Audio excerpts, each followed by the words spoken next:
Hello, everyone, and welcome to the next episode of Solar Sidekicks. My name is Pat Southwell, and today we are recording episode 30. It's the second one back-to-back of our all-energy series that we're doing. And before we start, I'd like to acknowledge the traditional landowners of where we're recording this today, and that is the Boonwurrung people of the Kulin Nation, and I pay my respects to all elders past, present, and emerging. Thanks very much to Lily for coming in for the last episode. Great stuff. It was a great chat. I wish it could have gone for longer. Maybe next time. Still great. Really appreciate all your insights. Today's guest for episode 30 is Sophie Wright from OpenSolar. Sophie, thanks for coming in. Thank you, Pat, for having me. What a busy week we've got. It's a huge week. Yeah, you must be pretty excited about all energy. I don't know, excited or exhausted? What is it? I'm excited. Yeah, we've got our Recharge Your Spark event for AWISE tomorrow, so that's always a great lead up. Yep. Lots to do for that. I'm really excited for that day. It kind of really kickstarts a really great couple of days of all energy. So yeah, it's big, it's exciting. Looking forward to everything. Yeah, it's going to be huge. It's going to be absolutely huge. So always big for all of you women who've put together a WISE, because you do the Recharge Your Spark day before, which you mentioned. Yeah, it must be a fair bit of effort goes into all of that, and yeah, you I don't know about you, it must be even worse for you, but I'm exhausted by the start of all energy. You're probably the same. I don't know. I don't know. I've got some crazy high energy levels, so I just kind of keep on running and going with it. And what I really, sometimes when we're going into the Recharge Your Spark event, yes, we've all done a lot to get ready for that. But as soon as everyone gets there and you start talking to people and, you hear those stories and you hear what people get out of that event, you just realise how worthwhile it is. And it's just like that confirmation that what we're doing is really great for the industry. Yeah. And it's such a fantastic way to connect with people. I find that event, because I've been to the last two of them, I don't know, there's something about that event. It's quite an emotional day. I don't know what it is. It's because we're all together and we've all been looking forward to it. I don't know what it is, but I just find myself not emotionally spent by that night, but I just feel like I've really tapped into some of my emotions that I haven't tapped into for a long time after being at that day. Yeah, and I think it's a really great opportunity. We've got so many fabulous people in this industry, females, males, everybody in the industry. When we come together in any sort of event like that, and it doesn't actually happen too often, where you get in a room and you're learning together, but you have a really open experience as well. And you see everybody's kind of barriers come down. Yeah, that's what it is. Everyone puts their barriers down. That's it. Absolutely. They absolutely do. That's what it is. If the word that describes the day, I think, is just vulnerability, and just everyone is really vulnerable there, and you can feel it, you can sense it, and everyone feeds off that energy, I feel like. Great. It's really nice. And even leading into cutters that night, that's a completely different vibe. But for those that are newer to the industry or haven't been to one of those events, it's a great opportunity to come to Recharge Your Spark, make some connections, and then feel a bit more confident going into a bit of a different scenario. So, that's what we find as well. It's great. Yeah, it's good stuff. All right, well,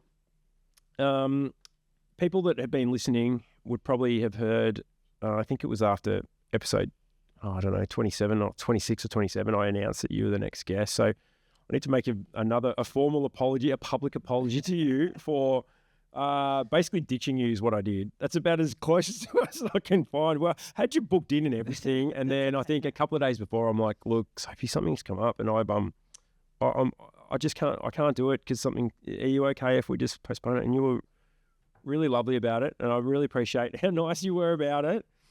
And now here we are. We've actually been able to organise it to happen. Yeah, and I get to road trip with Lily. Yeah, for sure. That's been fun. Fanging down the highway in the Tesla with Lily. Just having a laugh. It's great. Good. Oh, it's all worked out. All's well that ends well. So I appreciate you making the journey. All right. Well, you have had a pretty big couple of months, as to say the least. Totally. Oh, All right. What's been going on? What's been going in the world of you, Sophie? Because I've heard a few stuff going on. Do you want to just let us all know what you've been up to? Yeah. So I guess if we'd had this conversation even 6 weeks ago, Yep. Where was I 6 weeks ago? Running two really great new starter solar businesses, Geelong Electric Vehicle Chargers, which had been going for about 2.5 years, and Electrify Victoria, which was about over 18 months old. Yep. And, from what I've done in the solar industry, I had kind of felt that it was leading up to that point. Yep. And Electrify Victoria, very passionate about it. I thought that was where I was going to land. Yeah. Even as long, like 6 weeks ago, is that where you thought it was? Absolutely, 6 weeks ago. Yep. Looking at, I built a pipeline of work. Yeah. Jobs into Christmas, which I was really excited about, thinking, great, I can kick back and relax a little bit now and enjoy some holidays. You can never do that when you run your own business, of course. No. But yeah, just chugging along. And then all of a sudden, my business partner, for very personal reasons, and I don't begrudge him at that, but he needed to make a change. And so things turned around really rapidly. And it was a point for me to kind of take stock, look at where the business was and what I wanted to do. Yeah. And, it was a shock. Like, I thought that was going to be my kind of forever to retirement plan. But, things change. And as I get older, without being kind of really hippie, trippy kind of, I really do believe in the universe. Yeah, yep. And I think that there's often a bigger plan that you kind of don't realise at the time. Mm-hmm. So, it was a Wednesday night. My business partner called me to give me this news, but it wasn't like a long, I didn't have a long time. I was given 16 days notice, which is it's pretty fast. That's not much at all. No, it's not. And so out of everything, that's been the hardest for me. But, at that point, I was like in shock. And fortunately, I've got some really great people around me, which I'll touch on a little bit later as well. But one of my great friends from the solar industry, Dennis Keat, shout out to him. He lives like literally 150 metres from me. So, I texted Dennis. I said, Dennis, are you there? Can I come around with wine? So, at that moment of this was what I had planned. What's going to go on? And so working through that and quite rapidly trying to think, okay, well, what's my plan? What do I do here? Yeah. And what's important? And I guess in the back of my head, I had actually kind of formulated a bit of a backup plan unknowingly. And I thought, if I ever have to go and work for someone again, or if I'm in that position where I'm looking to go and work for somebody, I want to go somewhere that really shares the values. And I think, again, as I get older, it's all about what you're working towards. And you go through uni, or you hear people say, what's the values of a business and what do you want to be part of? And you kind of think it's a bit of, whatever. Yeah. But that becomes more and more important. I think that, when you're working towards something, and I've been really passionate about solar and electrification, and obviously I still am, and I knew that had to be at the forefront. So for me, it was a very rapid, let's look at the business, what I want to do. And I made the quick decision that, unfortunately, brilliant business name. I still love the name Electrify Victoria. Yeah, it's actually amazing. I wish I'd thought of it myself, to be honest. Yeah, I know.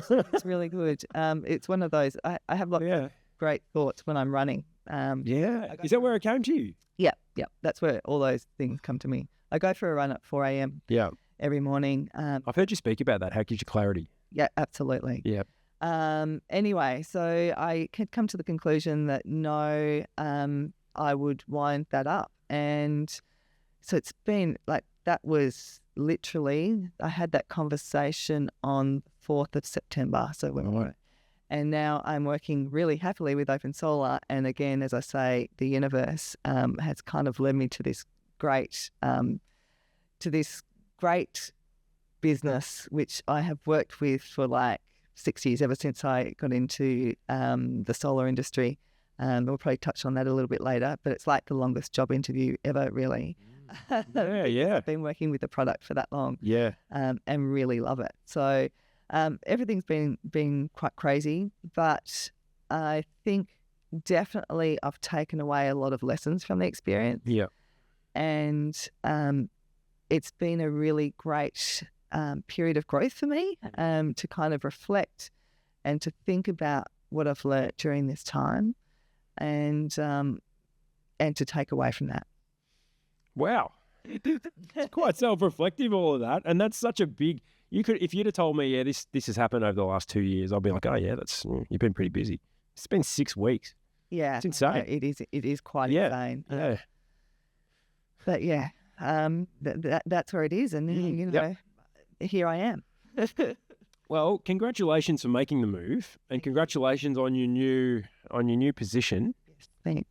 What are you doing now? So my official title is Head of ProX Experience for OpenSolar for Australia and New Zealand. So right. Is this a new role like that's created for you, or are you taking over for someone? No, I'm taking over from the lovely Steve, who's been in that position for 2 years. He's still staying with OpenSolar. He's kind of taking a kind of different role as Head of Global Talent. So he's really excited by that. Cool. And all of this just came about literally because of this for me. And if somebody had said, describe your perfect role, you know, working with OpenSolar and working in this capacity, I'm just so excited. And actually somebody said it on one of my LinkedIn posts. They said, Sophie, now you won't just electrify Victoria, you'll electrify the world. Well, how cool. And that's really how I feel. Like it's going to enable me to do more in a bigger capacity, and maybe that's what I'm here to do a bit more. To do more. Yeah. Cool. That's really cool. I love your I love the vibe I'm getting off you about this. Like it's really positive, and you're seeing you know, the next phase of your professional life as just being so exciting and something where you can really make a difference. So yeah, absolutely. And I can take those experiences, and this is what OpenSolar is about. It's really smart software designed by people that use it for other people that use it. Yeah. And I have used it. Like I've used it in multiple businesses. When I started at Velocity 6 years ago, God bless his cotton socks, Brad was using this horrendous, I don't even know what it was. A spreadsheet or something. Like it was just awful. And it was so clunky. And I said, Brad, there's got to be something better. And he said, sure, Sophie, you go and find it. And so, you know, Brad's great. We're still great mates. And if anyone knows Brad, they'll know that he's a very savvy businessman. Code for he's a tight ass. And anyway, I was like, Brad, I found OpenSolar. It's free. And then really got on board that journey and transformed that business. And then, of course, my journey's been a bit eclectic in solar. Yeah. Which is why I kind of thought Electrify Victoria was it. And I certainly hope OpenSolar is where the journey now transforms for me and is where I can evolve. Yeah. But when I moved to RACV Solar, again, they were using Excel spreadsheet. Now they're OpenSolar users as well. And then working with Vortex. So I still work with Vortex, and big thanks to Simon Hansen, who's taken alongside Brad. They're taking over a lot of our customers. But persuaded Simon that he had to switch to OpenSolar too, because it was the smartest software out there, and that's what I was going to use. Yeah, great. So you know, it's a journey. Yeah, it's cool. If you finishing up the business with Electrify Victoria, was it? Did it have a bit of a toll on your mental health, like especially in those few weeks, or did you? Yeah. And like, how do I say this? Did you see? In that, before those 6 weeks sort of happened, and before your business partner decided to leave, did things start to change for you at all, and then it made the decision easier, or did it sort of, you didn't see it coming at all? I honestly didn't see it coming. Yeah. Talking about buying ladders that morning. Yeah, right. So I think firstly it was shock, like what do I do? And look, a lot of really, really appreciative of the support from people in the industry at that time. And yes, it took a toll on my mental health. I had people reaching out and calling me, some really great support. And I think in our industry, we need to, I know you touched on this with Lily before, but being able to reach out, I've met some really great people. Yeah. I do think the solar industry has some amazing people, but when you share those stories and you know that other people have been through similar things, you don't feel so alone. So yeah, like, you know, at the beginning of September when I heard that news, my world came crashing down, and I was like, what am I going to do? And then I worked through that and I talked to people, and then I started to see that, you know, it's actually surprisingly easy to wind up a business, by the way. Yeah, right. It's really hard to start a business. There's a lot to do. You got to set up all your socials, got to set up the business, got to do insurance, got to do so many different things. Scarily easy to wind it up. Yeah. I thought it would be tough. Yeah. But you're reaching out to those people and getting that support at that time. And I've been scared to do that in the past. Yeah. You know, people, I think, really appreciate when you reach out and ask for help. And that's so true. That's so true. It is really true. I was listening. I'm a bit of a fangirl of Simon Sinek. Yeah. I was listening to him actually probably at a similar time, and it's a story I've heard him tell before. But he had a friend who was going through an awful time, and he didn't know about this until later. Than they're having a conversation, and he said, "Why didn't you reach out? I'm really angry with you because you went through this time and you didn't allow me to help you." And I think when you give people that space and they allow you to help you, like, it's great for everybody. You know, that sharing the stories. And I've heard stories from people in the last couple of weeks that I didn't realise was part of their journey. And while I've always had really great respect for these people, now I like, wow, like, you have been through something incredible and look what you're doing now. And I think that sharing that definitely helps. And any business owner, it's really tough. I know. Yeah. It's really tough, and it's really hard to switch off. You're always working when you employ people as well. Yeah. And for me, being in sales and design, I always have felt an overwhelming, sense of obligation to make sure that there's enough work so that the people that you employ, you can support them. It goes beyond looking after yourself. It's really, people are entrusting you to provide enough work for them. Yeah. So it's a really big responsibility. And some of the other great people I'm going to shout out to, Robbie Nichols. Really great, really lovely. He gave me some really great advice. And he said, Sophie, because I felt this really big sense of my business has failed. And I said, Sophie, no one's going to care like you do. And you know what? That's so true. He's right. Yeah. And then another one, Tony Smith. Yep. Old Tony, looking forward to seeing him tomorrow. He's got some really great wise words in his retirement. I think he could be a philosopher or something. I don't know. He's a very wise man.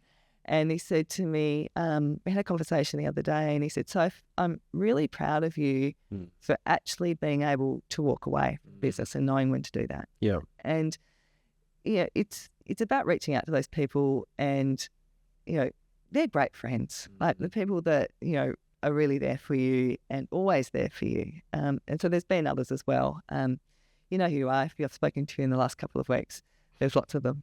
But on lots of different levels. It's so nice to hear. It's so nice to hear that there's so many great people in our industry willing to provide support and help you through these times. And I you know what, I reckon there's a lot of these stories that people don't talk about. And why don't we? Like, we should. I don't know. And when we share them, and it's okay. Like, you don't have to feel ashamed.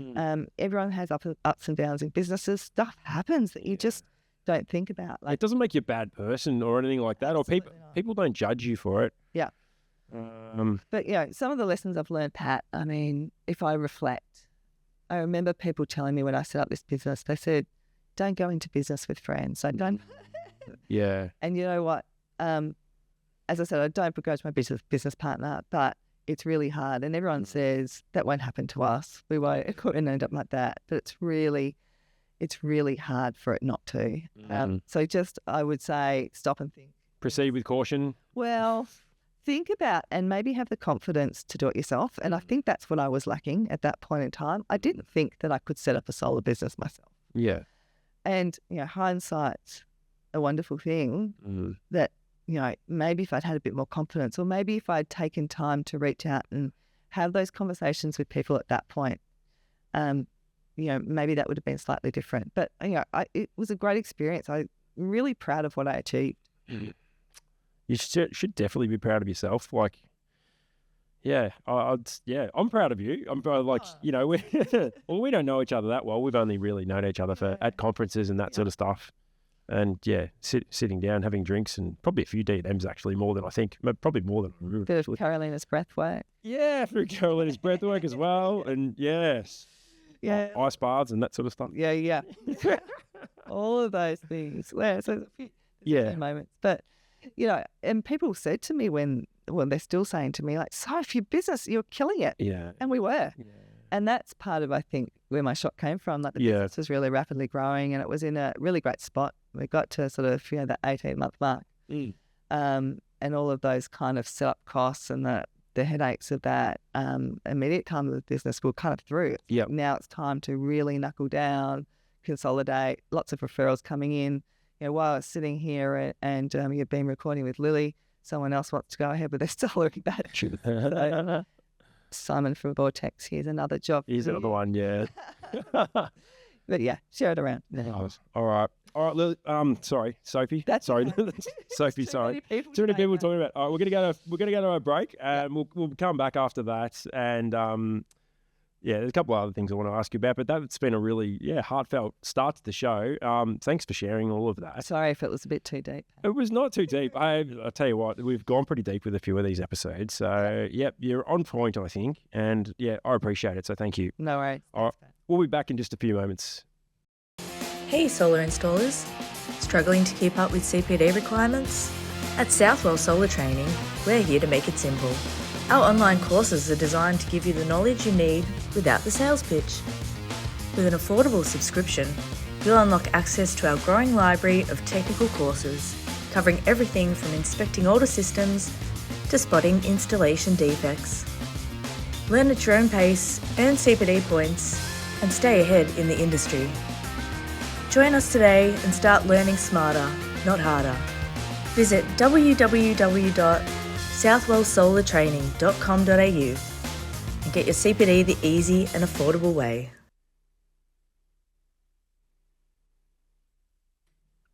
Okay, and we are back from our break. All right, Sophie, that was a really nice start. Talk about being vulnerable. You've definitely shifted things there, and lifted the game of the podcast, I think, and I really appreciate it. No, it's really nice, and I like your attitude to everything that you've gone through, and it's just onwards and upwards, and it's just amazing. So, thanks, Pat. Congratulations. Thanks. I want to ask you about a previous life. There's been a few. I'm sure there has. The one that's interested me a fair bit is about the Thermomix. So you've worked. So you talk about we talk about weird communities. Thermomix, bit of a cult. I am like a prime cult candidate. Yeah. Yeah. So Thermomix, I used to do CrossFit. CrossFit. Yeah, right. Paleo. Yeah. Just give me a cult and I'll sign up. And you'll jump in. Yeah. Good stuff. Solar industry, are we a cult? I don't know. I reckon we are. I reckon we fit the realm. Like a few people I've spoken to thinks we're a bit culty. We all believe in sort of, I won't say weird things, but we all believe it. We all believe in, we've got similar views, I think. Well, I just think we're all trying to do something that we do believe in. Yeah. Yeah, totally. Yeah, that's a cult. If that's a cult, then fine. I'm part of it. Yes, I'm out. Yeah. Well, Thermomix. So you used to sell Thermomixes, right? Yeah. That's. Have you heard the whole story though? Yeah, well, I've heard that you used to you had a business called Paleo for Health or something. Oh, Paleo Connection. Paleo Connection, yeah. That came at the end of Thermomix and was part of Thermomix. But I first heard of this crazy, ridiculously priced kitchen appliance, and hey, it's expensive. When my kids were really young. So I've got 3 kids. 2 of them are now adults. Yep. I know that's really hard to believe. I'm the same. I got 5 and 2 of them are adults. So we had them when we were really young. I know. My son's nearly half my age now. Oh my God. That sounds crazy, but you're a bit younger than me. Yeah. Anyway, my kids were young, and one of the women I was hanging out with when my kids were young said she was going to have this. She bought this crazy price kitchen appliance. I'd heard about it from a few others, and she was going to have a demo. And I'm like, hey, I love food because I do a lot of exercise. So yeah, eating food's kind of my passion as well. I said, I'll come along and eat your food. Anyway, long story short, went along, was kind of blown away, had to get this thing, and you could earn it as a consultant.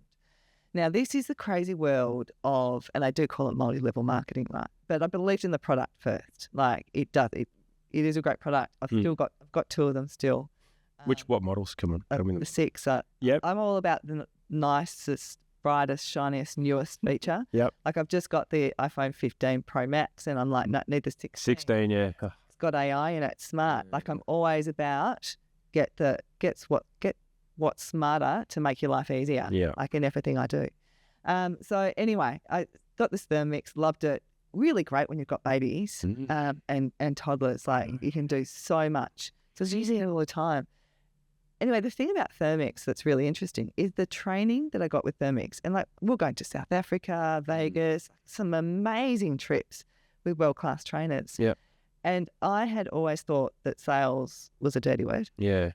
And I learnt so much with these epic salespeople that it's not sales. It's really about, identifying what people's problem is and helping them solve it. Yeah.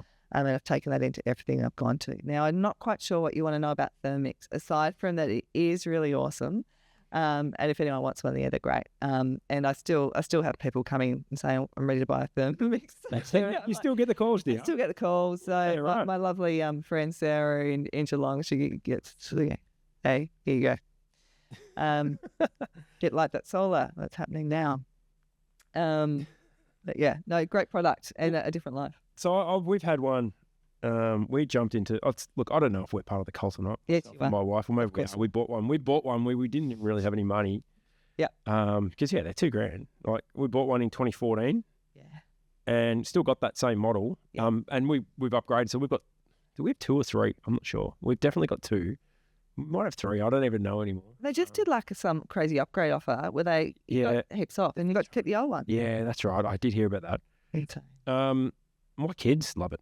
Well, They cook muffins in it. They do heaps of stuff in it. Well, I just bought the second one actually because my 18-year-old said that he wanted one, and he doesn't live with me. He hasn't lived with me for a few years, and he said he wanted a Thermomix. Yeah. And of course, like that was like proud mum moment.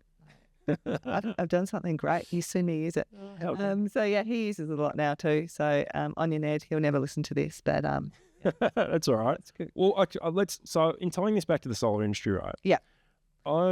So you spoke about Thermomix. They do great marketing, and obviously they can sell at a pretty high price, right? Like it's quite a high price. So there's obviously some quite good margins in there for the people who are involved in Thermomix, right? Totally. Yeah. It's probably something we've struggled with a little bit in the solar industry, I think. And it's not, I don't think everyone has. I think there's people who are good at it, who are good at and see the importance of getting healthy margins.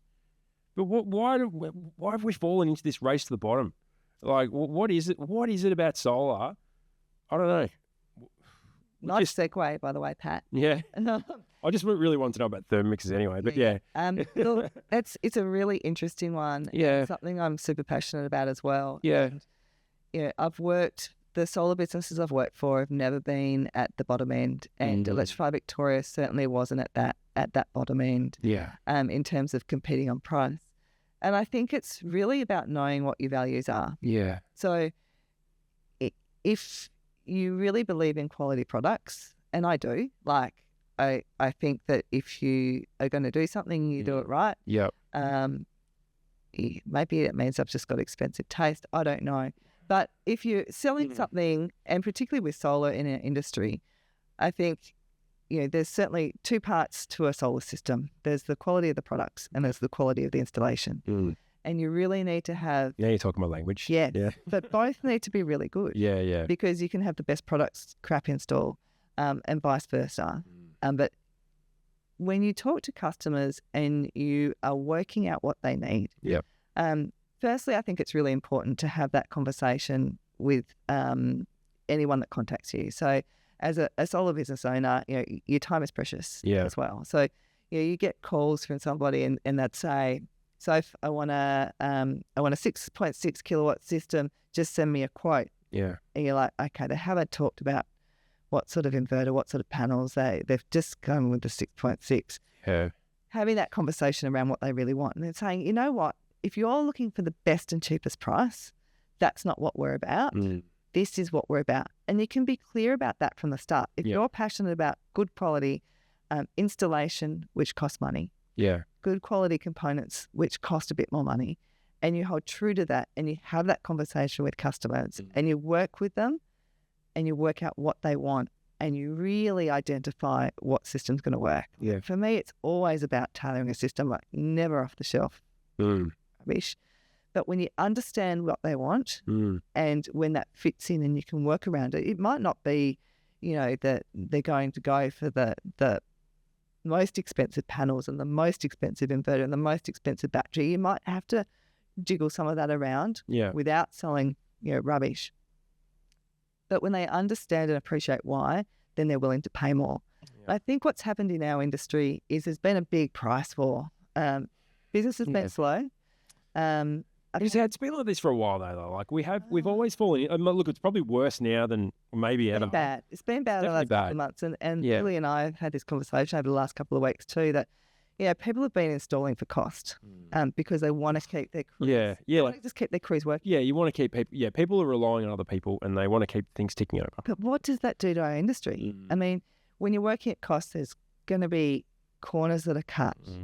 And then there's going to be issues that happen, and it's so bad for our industry. Yeah. You don't have to have ridiculous margins, but make it make sense. Yeah.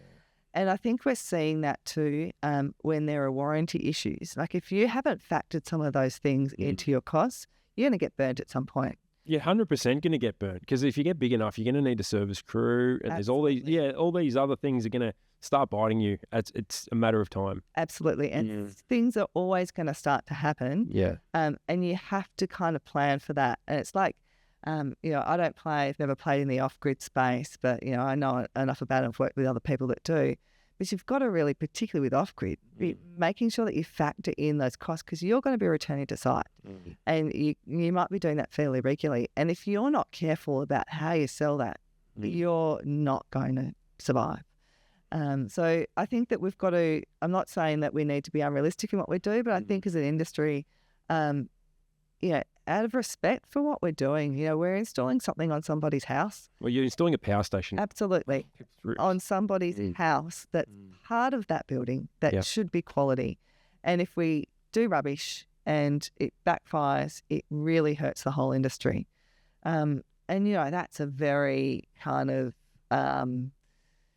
it'd be a really nice place to be, wouldn't it? When everything's being installed beautifully and everything's humming along, but that's not how real life happens. Yeah. And I think that you've just got to do your bit. And it's about working well and having those great relationships with your customers, with your wholesalers, with your colleagues, and being able to have that integrity in what you're doing. Yeah. So is that, if you're talking about people, let's say people who are reasonably new at their craft of a solar business and they are falling into that trap of, dropping their pants, I suppose, just to try and get the sales and feel like they're getting undercut by everyone and they need to keep the wheels turning. Is that what you'd say their advice would be, to understand the customer and spend more time with their customer, like educating them? Do you think that's the key to getting this right? I think they have to go way back and firstly ask themselves why they're doing what they're doing. Yeah. What do you want to achieve by creating this business? Is it that you want a business that's going to be around for a long time and be servicing people and to really grow into a great business? Or do you want to just be around and make a quick dollar if you can, and that's it? And wherever you sit, there's no right or wrong to that, right? Yeah. I know where I sit on that. I think I know where you sit on that. Well, I don't know. I think it's right or wrong. I think that's right, to be wanting to get in and make you quit and then get out. No, but there's going to be those people. Yeah. But you've got to ask yourself why it is that you're doing what you're doing. Yeah. And you're not going to be around for long. And yes, I certainly would like to hope that people want to have that business that serves customers and does all that really well. You've got to be making some money to do that, because otherwise the cracks are going to start to fall. So really talk to others. Like, just what do I have to be considering when I'm costing a job? Yeah. Like, what does that look like? I didn't realize I had to pay BAS every quarter. Oh, wow.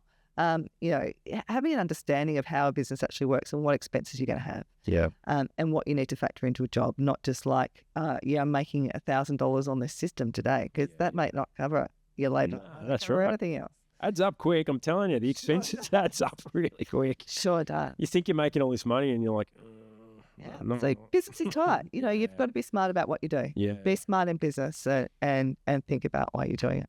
Yeah, I think that's really, really good advice. Have you got hope for the solar industry? Like, I sure do. yeah, you obviously believe in it. Like you're staying around. You're doing something you love, and that was really when all this happened. Like I was like, no way. I really want to stay in the solar industry. Yeah. And what can I do to make sure I'm doing more of what I need to do? Yeah.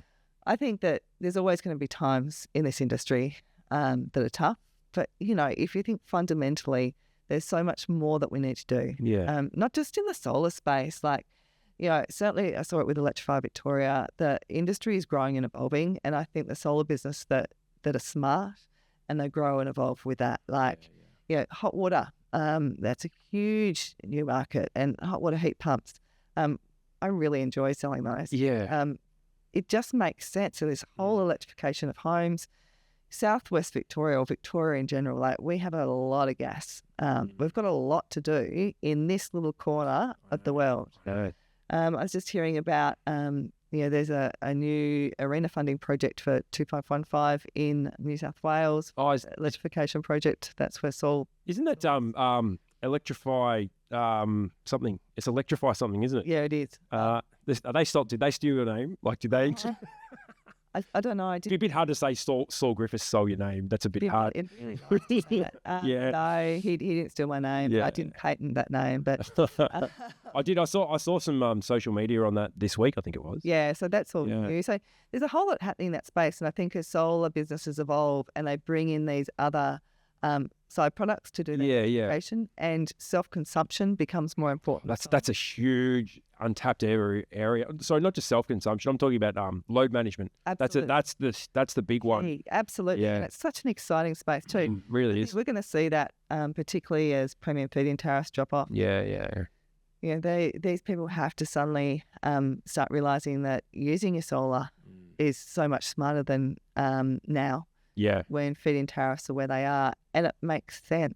We can see why feed-in tariffs are where they are now. When there's too much at the moment. There's too much solar for the middle of the day. Yep.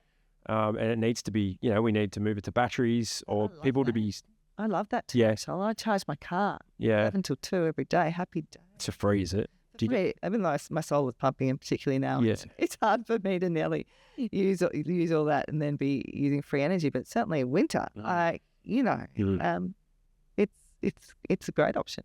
But there's just different ways, and there's a whole lot more that people need to consider now. And tariffs are changing.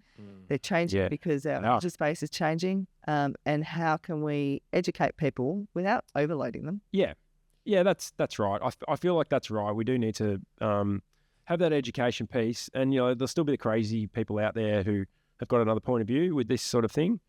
But I think I really love to see, and I argue with people like Carl all the time. Yeah, who still have been saying until just recently, no, seal your roof with solar, put on as much as you can. Yeah, it's actually about being smart. And it's being about smart and designing that system to make it work, because there's no point if you've got a really lovely roof. Yep. I could fit 20 kilowatts on that, but what's the point if I'm never, ever, ever going to use that? Yeah. I can't give it to anyone else. Yeah, that's right. Yeah. Oh, good stuff. Oh, listen, there's a lot in that. Yeah, where did that come from? Yeah, We're just talking about Thermomix. Yeah, we were. Look, last thing I want to ask you about is you drive an EV. I do. How's that? You've been driving one for a while now? Yeah, I have. I've been. I got my first Tesla actually when I was at RACV. Yeah. Oh, thanks, Andy. That was a Model 3, and then when the Model Y came out, I ordered that the day they came. Yep. For sale, and I am a complete convert, and I know that this is kind of controversial, and there's lots of people that say, no, I can't drive to wherever. And you can't tow your boat. Yeah, I yeah. get that, I've got a son who's a mad fisherman, can't tow his boat. That's okay. But, in most families, how often do you, well, he tows his boat a fair bit, so let's ignore that. But Yep. towing a caravan, maybe that's once a year or twice a year. For a lot of that driving, and I'm not trying to convince people to get an electric vehicle, but in a lot of circumstances at work, Yeah. my fuel bill is like nothing, and they're so lovely to drive. I think it makes me a better driver because it tells me when I go out of lanes, tells me when I'm about to reverse into it. I know the tech in them is really cool. Tech is cool. As I said, I love things that are smart, and EVs are really smart, and they make sense. Yep. And as households evolve in this electrification space, again, like what greater way to put your excess solar instead of getting paid nothing for it? If you have the opportunity to feed that into a car and to run your car for free, far out, isn't that smart? That's amazing. Isn't that smart? Like, that just makes sense. And so, look, I know that particularly in the Australian market, we've got a long way to go. Yeah. Let's see, the tradies adopting EV utes in the future. Like, imagine. Well, there's nothing out there yet. Not yet. Look, No. they're coming. I know. I did see one the other day in Geelong. It was down at the charger. What was it? I've got a photo of it somewhere. Yeah. It was something that's not on the market. Bit of a test. Yeah. Yeah. And I just I literally nearly went crazy. It was very exciting. Yeah. But you drive around now, particularly in Geelong. I mean, okay, this is going to sound really terrible, but when I drive my son to school, I drive past about 5 private schools in the morning, and the number of electric vehicles that we drive past is just incredible. Yeah. So it's changing rapidly, and people are jumping on board. And I think that we have to think about that from a grid perspective. Yeah. We have to think about that from a home perspective. And when people say to me, yeah, but there are hardly any charges, I'm like, where are you every night? This is the thing that drives me crazy. It's like, because people are just used to going to the petrol bowser. Yeah. They think that that's the only place that they can charge up their EV. Well, no, they've got a power point at home. Absolutely. And that's all it requires. So my little catchphrase is there's more power points than petrol pumps. That's right. Because That's right. there's power points everywhere. Yeah. So I love my Tesla. I'd love to try some of the other EVs because I know that Tesla might be getting a bit of a bad rap, but it's a really nice, it is a really nice car to drive. And I think that just watch the space. It's going to be growing and growing. And installing EV chargers, that's a great cracking business. You do that well too. You don't necessarily need a big tradie ute to install electric vehicle chargers. So I think smart people out there will be taking that under their wing too. And it makes sense. I'm just looking for one that can carry my big ladder. So yeah. Well, hopefully I can be the first inspector out there who's driving an EV. I think you need to go. I know you were talking on another episode. I've listened to a few your episodes lately about sponsorship. I reckon you could maybe you could tailor this, Pat, smartly. No, I like where you're going with this. Yeah. You might end up with a really cool car. Imagine that. Yeah, let's put it out there to the universe. Wow. And see what happens. I will. I'll put the vibes out to the universe. Yeah, we've got all energy happening this week. I know. That's maybe I'll have a few conversations, see who's there. Sounds good. The problem is though, there's nothing ready.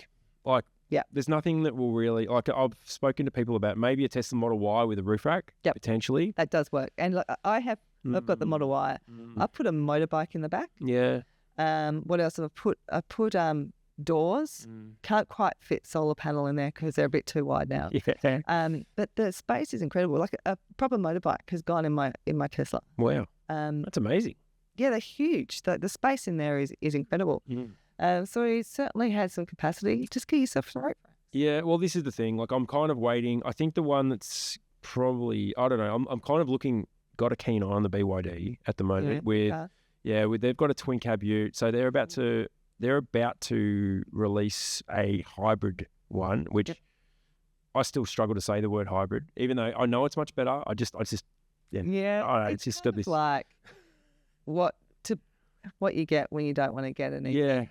I did look at it, and it does have if I'm just in and around Melbourne, it probably would work all right because the battery lasts generally for about 100 kilometres just on the battery, until the generator kicks in. And I'm thinking, yeah, a lot of days I would be okay with that, but then I do jobs at Gippsland, or if I'm heading out to Geelong or whatever, I'll just be burning fuel. So I don't think you're going to have to wait long, Pat. I know, that's what I'm thinking. Yeah, No. I think that there's going to be more solutions that come on the market, and we're a bit slower in Australia to adopt any of this stuff, unfortunately, but it's going to happen. But it's funny, right? Because I drive a 2020 Triton, so it's not that old, right? 2020, it's really not that old.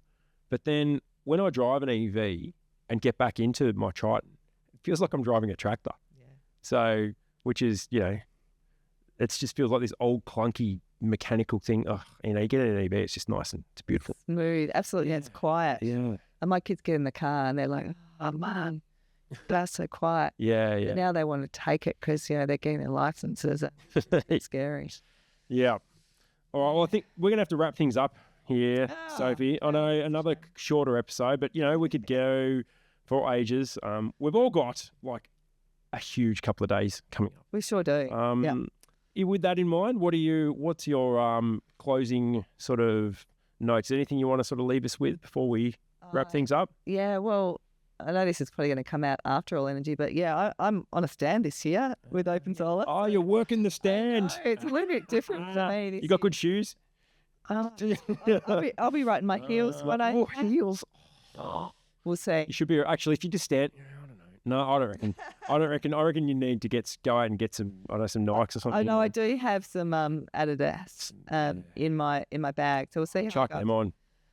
I am known, I think, usually by the end of Solar Cutters, Sophie's feet really sore. So we'll see what happens. What am I going to leave you with? Look, I'm excited for the future. I'm really excited with what I'm doing. I'll give a plug to OpenSolar and just say, really, really smart. As I said before, I like smart, shiny things, but what's coming in that space we call them pros. So anyone that uses our software, really exciting. Hardware ordering, cash flows coming, like really smart stuff that's going to mean that you can save money in your business. And we all know, we've talked about margins already. Like where you can save money for yourself and for your customer and make life easier. Like that's what it's all about. That's what Thermomixes is all about. That's what all this is about. Let's make life easier for solar businesses.